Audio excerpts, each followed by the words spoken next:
Hello everyone, आज हम sample paper solve करेंगे क्लास 9th का। आप एंड तक बने रहिएगा, ये आपका एग्ज़ाम में बहुत हेल्प करेगा। मेरी वीडियो को एंड तक देखिएगा सब लोग, ठीक है। देखिए, तो ये क्लास 9th का इस साल का पेपर है। बहुत चांसेस है कि इसमें जो क्वेश्चन है सेम क्वेश्चन आपके एग्ज़ाम में भी आए, तो देखिएगा ध्यान से। तो देखिए, पहला सवाल कहता है कि intermixing of particles of two different types of matter on their own, मतलब कि अगर दो डिफरेंट टाइप के पार्टिकल्स को अगर हम मिक्स करें तो वो क्या कहलाती है। तो अगर आपको इन सभी का डेफिनेशन याद होगा बच्चों, तो आप आंसर कर सकते हैं। तो देखिए, ऑस्मोसिस इसका आंसर नहीं होगा, इसका आंसर क्या हो जाएगा, डिफ्यूज़न, ठीक है। नेक्स्ट क्वेश्चन कह रहा है कि when 20 gram of salt is dissolve in 100 ml of water there is no increase in volume, this observation indicates that. मतलब कह रहे हैं कि अगर हम 20 ग्राम सॉल्ट को डिजॉल्व कर रहे हैं 100 ml वाटर में, तो उसकी वॉल्यूम में कोई इंक्रीज़ नहीं हो रही है। तो अगर वॉल्यूम इंक्रीज़ नहीं हो रही है, इसका मतलब इसमें से कौन सी प्रॉपर्टीज़ वो शो करता है। तो शो करता है बच्चों, आपको एक पार्टिकल का एक प्रॉपर्टी आपको याद होगा बच्चों कि particles have space between them, ठीक है। तो ये इसका आंसर पहला ही सही जा रहा है कि particles of water have space between them into which salt particles fit. तो यही इसका आंसर सही जा रहा है कि वाटर के पार्टिकल्स के बीच में स्पेस होता है जिसमें पानी क्या हो जाता है, फिट हो जाता है, जिसकी वजह से उसका वॉल्यूम इंक्रीज नहीं होता है, ठीक है। नेक्स्ट क्वेश्चन देखते हैं बच्चों, which of the following can be categorized as colloids, इनमें से हम किसको कोलाइड्स की तरह कैटेगराइज कर सकते हैं। तो ऑप्शन में है mist, cloud, blood, aerated rings.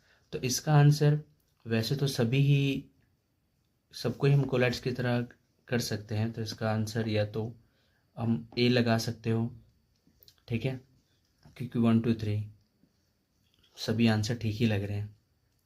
अच्छा, नेक्स्ट क्वेश्चन देखिए, the ions present in Al2O3 are, L देखो एल्यूमिनियम ऑक्साइड जो बने होते हैं वो Al3+ आयन से बने होते हैं एंड O2- से बने रहते हैं, ठीक है। O2- आयन से बना होता है, तो इसका आंसर जाएगा फर्स्ट वाला, ठीक है। Hydrogen and oxygen present in molecule of water in ratio by mass.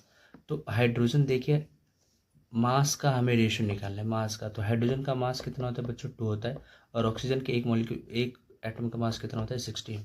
तो अगर हम इसका रेशियो निकालें तो 1 और 8, तो 1:8 में कट रहा है, तो इसका आंसर जा रहा है 1:8।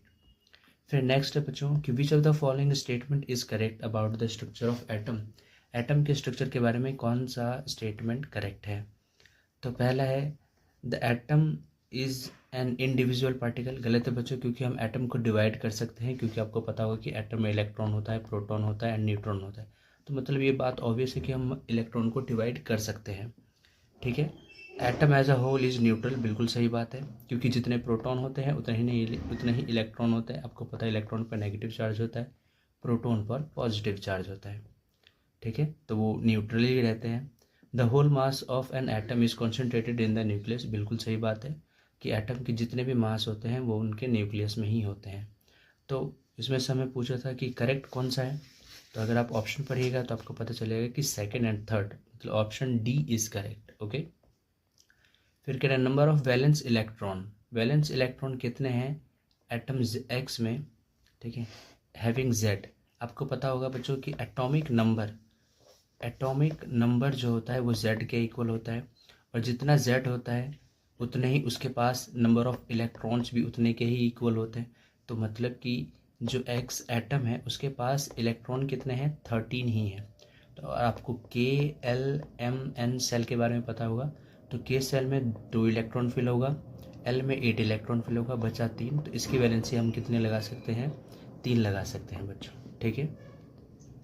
समझ में आई बात बच्चों, जो आउटर मोस्ट सेल में इलेक्ट्रॉन होते हैं उसी को हम वैलेंसी कहते हैं, और इसकी वैलेंसी कितनी हो जाएगी, 3 हो जाएगी। Next, Golgi apparatus is necessary in the cell. Golgi apparatus का क्या काम होता है बच्चों, प्रोटीन सिंथेसिस नहीं, प्रोटीन का सिंथेसिस तो RER करता है, रफ एंडोप्लाज्मिक रेटिकुलम। क्लोरीन कायमा बिल्कुल नहीं, सॉरी मैं तो इस वाले क्वेश्चन पर आ गया। रेस्पिरेशन का काम नहीं करता, फोटोसिंथेसिस का काम नहीं करता, पैकिंग का आपको पता होगा कि गोल्जी apparatus का काम होता है packing of protein, lipids and formation of lysosomes, ये सब फंक्शन होते हैं गोल्जी apparatus के। नेक्स्ट क्वेश्चन है विच of the following can be perform photosynthesis. Photosynthesis कौन सी चीज़ परफॉर्म कर सकती है? एरेनकाइमा परफॉर्म नहीं कर सकती है, ये फ्लोटिंग में हेल्प करती है। कोलेनकाइमा नहीं। ये क्लोरेनकाइमा था, तो क्लोरेनकाइमा बिल्कुल कर सकते हैं क्योंकि क्लोरेनकाइमा में क्या होता है, क्लोरोफिल होता है, और क्लोरोफिल होने की वजह से ये क्या कर सकता है, ये फोटोसिंथेसिस में हेल्प कर सकता है। ठीक है, समझ में आ रहा होगा आपको। नेक्स्ट क्वेश्चन है विच of the following graph shows that the object is at rest. तो रेस्ट पर है, तो इसका मतलब डिस्टेंस, देखो आप ग्राफ, फर्स्ट वाला ग्राफ देखिए, इसमें डिस्टेंस बढ़ रहा है, डिस्टेंस के साथ टाइम भी बढ़ रहा है, मतलब कि ऑब्जेक्ट ऑब्वियसली मूविंग होगा। सेकंड ग्राफ में भी देखिए टाइम बढ़ रहा है, डिस्टेंस भी बढ़ रहा है, तो ऑब्जेक्ट मूव कर रहा है। इसमें भी टाइम बढ़ रहा है, डिस्टेंस भी बढ़ रहा है, तो ऑब्जेक्ट मूव कर रहा है। लेकिन ऑप्शन डी में अगर आप देखेंगे कि टाइम तो बढ़ रहा है लेकिन ऑब्जेक्ट जहाँ है वहीं का वहीं है, डिस्टेंस उसका चेंज नहीं हो रहा, और ऐसा पॉसिबल ही नहीं है। इसका मतलब कि आप कह सकते हो कि जो ऑब्जेक्ट है वो किस पर है, रेस्ट पर है, रुका हुआ है। ठीक है बच्चों, समझ में आई बात आपको। नेक्स्ट क्वेश्चन है the speed of a car is 18 kilometre per hour can be represented as. तो देखो ऑप्शन हमें सब मीटर पर सेकंड में दे रखे हैं, इसका मतलब हमसे पूछ रहा है कि 18 किलोमीटर पर आवर को आप किस में चेंज कर दीजिए, मीटर पर सेकंड में। और किलोमीटर पर आवर को मीटर पर सेकंड में चेंज करने के लिए एक ट्रिक होता है कि इसको हमें बस 5/18 से मल्टीप्लाई कर देना होता है, जो आंसर आएगा वही मीटर पर सेकंड में हो जाएगा। तो 18 को अगर हम 18 से कैंसिल कर दें तो आंसर हमारा आ रहा है 5, तो आंसर हो जाएगा 5 मीटर पर सेकंड। तो इसका आंसर जाएगा पहला कि 5 मीटर पर सेकंड की तरह हम रिप्रेजेंट कर सकते हैं। नेक्स्ट क्वेश्चन है एक एथलीट है जो टी सेकंड में एक सर्कुलर पाथ को कवर कर लेता है जिसका रेडियस r है। The velocity v is given by. तो वेलोसिटी हम कैसे निकालते हैं, तो देखो वेलोसिटी का फॉर्मूला क्या होता है, डिस्प्लेसमेंट अपॉन टाइम। ठीक है, तो डिस्प्लेसमेंट क्या करें कि एक सर्कुलर पाथ है जिसका रेडियस r है और वो पूरे राउंड को ऐसे करके कवर कर रहा है।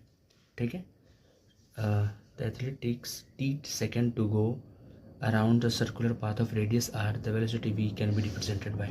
तो देखिए ये यहाँ से यहाँ तक है, तो डिस्टेंस को हम कैसे ले सकते हैं, ये इसका सरकमफ्रेंस, और सरकमफ्रेंस ऑफ सर्कल क्या होता है, सरकमफ्रेंस ऑफ सर्कल होता है 2πr। तो 2πr इसका आंसर हो जाएगा 2πr अपॉन टी। तो क्या आंसर जा रहा है, 2πr अपॉन टी आंसर जा रहा है। समझ में आ गया होगा बच्चों आपको।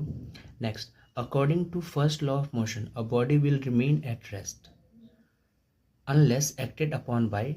बैलेंस फोर्स एक्ट करेगा तो कुछ भी नहीं होगा, अनबैलेंस फोर्स एक्ट करेगा तो मूव करने लग जाएगा बच्चों। ठीक है, the mass of a truck, एक ट्रक है जिसका अर्थ पे 1200 किलो मास है, तो मून पर कितना होगा। सोचिए बच्चों, आपने पढ़ा होगा कि जो मास होता है वो हर जगह सेम ही होता है, चाहे वो अर्थ हो या मून हो, तो उसका मास भी क्या होगा बच्चों, मोर देन 1200 नहीं, लेस देन 1200 नहीं, इक्वल टू 1200, क्योंकि मास हर जगह बच्चों सेम रहता है ऑब्जेक्ट का। ठीक है, नेक्स्ट क्वेश्चन है the energy drive from a battery to run a toy originate from. तो एनर्जी जो बैटरी में जो एनर्जी होती है बच्चों, आपको पता है उसमें केमिकल एनर्जी होती है, तो इसका आंसर सीधा सा है कि केमिकल एनर्जी आएगा। कह रहा है if a lift is on 6th floor, वो 6th फ्लोर पर है, देन इज प्रोजेस, मतलब बच्चों 6th फ्लोर है मतलब वो कुछ हाइट पर है, और हाइट पर होने की वजह से उसमें पोटेंशियल एनर्जी जनरेट होती है, ये आपको अच्छे से पता है। नेक्स्ट क्वेश्चन 17 असर्शन रीजनिंग वाला है बच्चों। कह रहा है कि hydrogen chloride is a binary compound. Binary compound बच्चों जो दो एटम से मिलकर बने हो, बाइनरी मतलब बाई मतलब होता है 2, तो बाइनरी कंपाउंड मतलब जो दो एटम से मिलकर बने हो। तो HCl कह रहा है कि HCl बाइनरी कंपाउंड होता है, बिल्कुल सही बात है। Binary compound are the simplest compound made up of 2 different elements, सही बात है बच्चों। ठीक है, तो इसका आंसर हम क्या लगा सकते हैं, ए आंसर लगा सकते हैं। नेक्स्ट क्वेश्चन कह रहा है xylem and phloem are known as conduction tissue, ये कंडक्ट करने का काम करते हैं बच्चों, हाँ करते हैं।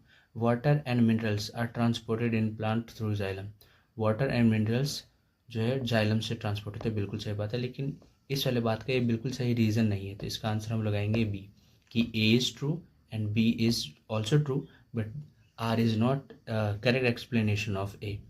Next, inertia of object depends on mass, सही बात है, जितना ज़्यादा मास होगा उसका उतना ज़्यादा इनर्शिया होगा। Next, mass of an object is measured as its inertia, जितनी ज़्यादा इनर्शिया होगी उतनी ज़्यादा मास होगी। तो mass of an object is measured of its inertia, सही बात है, बिल्कुल दोनों बात सेम ही सही है, तो इसका आंसर हम ए लगा सकते हैं। कह रहे nitrogen is a macro unit, macro nutrients, सही बात है। मैक्रो और रीजन कह रहा है कि macro nutrients required in large quantities, सही बात है। ठीक है, तो दोनों ही सही हैं, दोनों ही सही रीज़न भी है, तो इसका आंसर हम ए लगा सकते हैं। आई होप बच्चों इस वाले पार्ट में आपको क्वेश्चंस के एमसीक्यू क्वेश्चन आपको समझ में आए होंगे। अब नेक्स्ट वीडियो का वेट कीजिएगा, क्योंकि नेक्स्ट वीडियो में मैं आपको section B, section C, section D सब सॉल्व करके दिखाऊंगा, जो कि सॉल्व करने वाले क्वेश्चन है और इसमें बहुत इंपॉर्टेंट क्वेश्चन होने वाले हैं। तो stay tuned for the next video. Thank you for watching.